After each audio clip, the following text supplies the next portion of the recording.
There's a high-rise complex where vanity is not a sin, money is no object, where life is worth living for, and death is worth dying for. This is Blinding Innocence.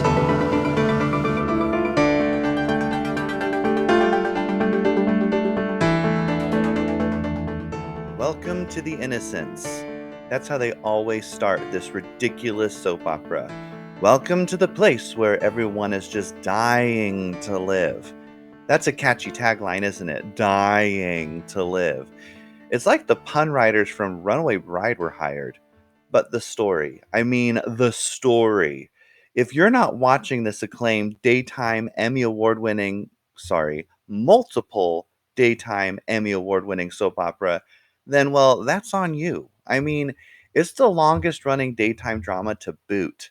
Not even General Hospital can wrestle it from its high ratings. Wait, you haven't seen it? How could you not? It's on like every day. You know the premise. It takes place in this ridiculous high rise condo called The Innocents. And it's just so perfect because, no one is really that innocent. All the tenants have their secrets. Their secrets have secrets. Like, their secrets are in Morse code. They're so secretive. But that's what makes all the drama, am I right? Well, that, and there's this wet spot in the entryway that just never goes away. We have no idea where it came from. But George bent down in yesterday's episode to smell it, and he thought it smelled like pee, but it didn't matter because Betty Lou tripped right in front of the spot and landed on George, causing his face to smash right into the spot.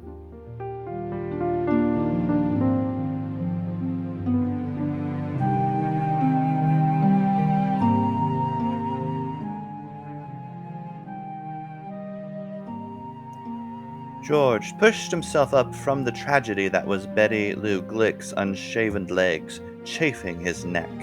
It was a rug burn that would need cortisone. She pushed herself up from the floor and glared at George. "You're a doorman, George, not a floor man," she hissed. "Sorry, ma'am," he whispered. He wiped the wrinkles from his blue Innocence uniform, rearranged his white gloves, and perfected the bellhop cap on the top of his head.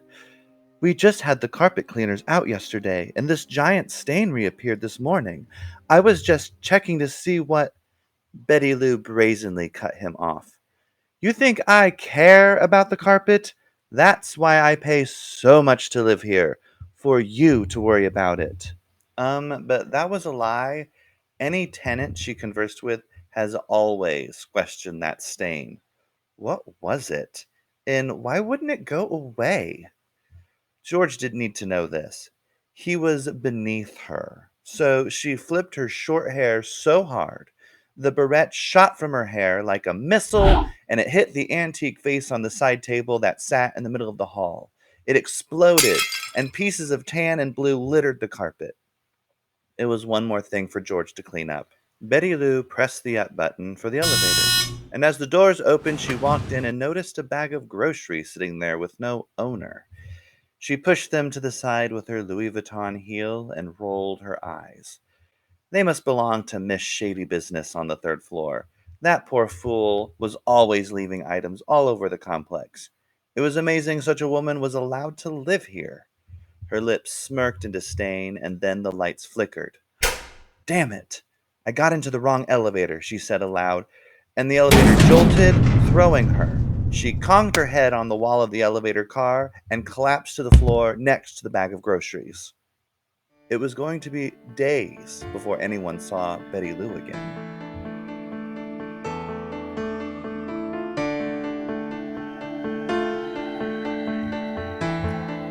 Don't worry, Betty Lou doesn't die. The meanest ones never do. They live forever. There's always that one actor who's always around. Betty Lou has been in all 60 seasons, and she hasn't aged one bit. All the other characters come and go, but the writers have never addressed the fact that Betty Lou Glick always remains. There are wikis out there that have fan fiction about her being some kind of vampire, something akin to Dark Shadows. But the writers have also never addressed whether the actress that played Betty Lou, Danya Webb, is the same person. The credits have always stated that it's Miss Danya Webb. However, if you go on the dark web and you look up Blinding Innocence, there are blueprints for a machine that can clone people. The producers are probably using the same mechanism to keep Danya Webb going. They must be on version 4.0.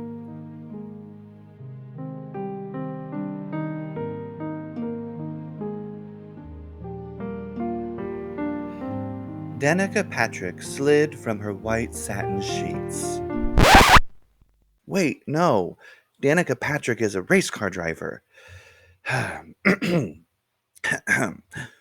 Jamiroquai smoothly slid out from beneath her silk satin sheets. Wait! Jamiroquai wasn't her last name either. Jamiroquai was an English funk and acid jazz band from London that was popular in the 90s. And while Danica used to dance with her girls to virtual insanity at the clubs, Jamiroquai wasn't her last name either.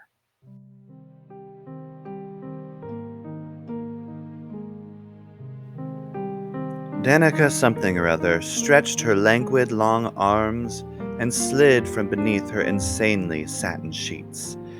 As she began to rise from the bed, a hand reached out and grabbed her wrist and pulled her back into bed. Darling, she whispered to the man, I told you. Last night was just that. One night.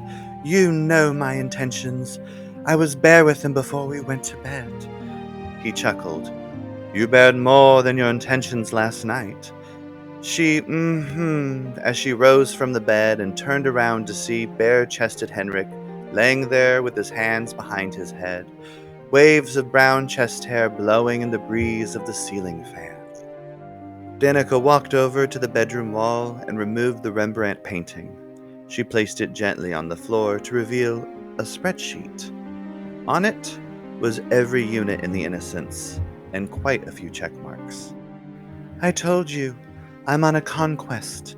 This is my third condominium complex, and I told you my goal. But why can't your goal end with me? You know how I feel about you, Henrik said. Danica looked down at her bare hands and realized she wasn't wearing her diamond ring. Looking up, she realized it was caught in the throes of Henrik's chest hair. I'm going to need that back, she said, pointing at his nipple. It's my good luck charm. What if I keep it here, he said, patting. What if I became your good luck charm? Danica sheathed herself with the thinnest robe known to man and waltzed toward the common room and on to the kitchen. After checking another conquest off her list, she began the day with a cup of black Colombian coffee. It was her ritual.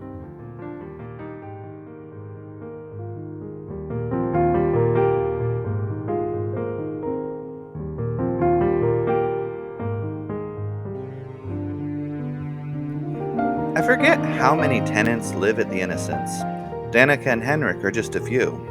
The show, though, is notorious for introducing new characters only to kill them off. That was the case for Poppy and David up on the 23rd floor. No one cared about their nutritional yeast storyline. They were killed off after only one episode. I think in the Fire on the 23rd Floor story arc. Let's hope that's not the case with Danica and Henrik.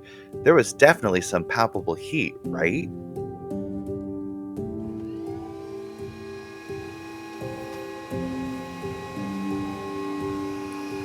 George had just finished steam cleaning the entry carpet for the 4th time this month, but it was only a matter of time before the mystery stain reappeared.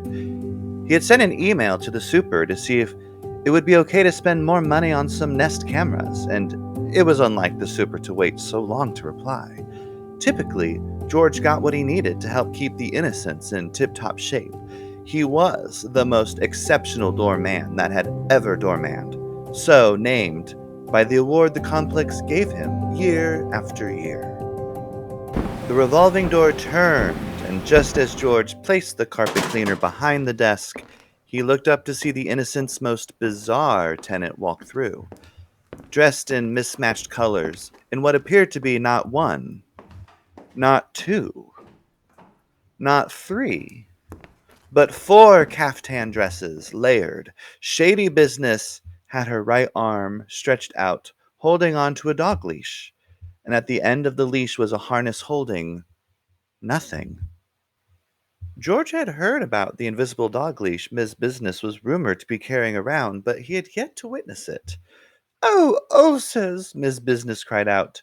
"Does your stomach hurt, Miss Business?" George asked. Shady didn't seem to have heard him, and continued talking to the dog that wasn't there. "We were just outside. What a mess you've made!" Shady giggled, pushed her giant black Dolce & Gabbana sunglasses to her forehead, and apologized to George. "And to think you just cleaned the carpet. After I take ulcers back up, I can come down and clean this up for you." "Oh, don't be silly," George said. "It's no bother, really." Because honestly, it was no bother. The only bother was playing along with Ms. Business. "You're too kind. I'm off to look for my groceries. I seem to have misplaced them. Have a lovely day, Mr. George." "Just George, ma'am," he said. "Have a lovely day, just George," she said, and walked the leash without a dog to the elevators. George waved her off and looked back to the carpet where the dog was. And to his horror, that damned stain was back, and it even looked larger than before. George picks up the phone. I said, George picks up the phone. When the phone rings, George picks it up like the best doorman that ever doormanned. "Hello? What do you mean there's a large amount of blood on the 23rd floor? The 23rd floor was just renovated after that gruesome fire. All the blood should be gone." "What do you mean there's new blood?" "No, I will not bring up the carpet cleaner. We need to call the police."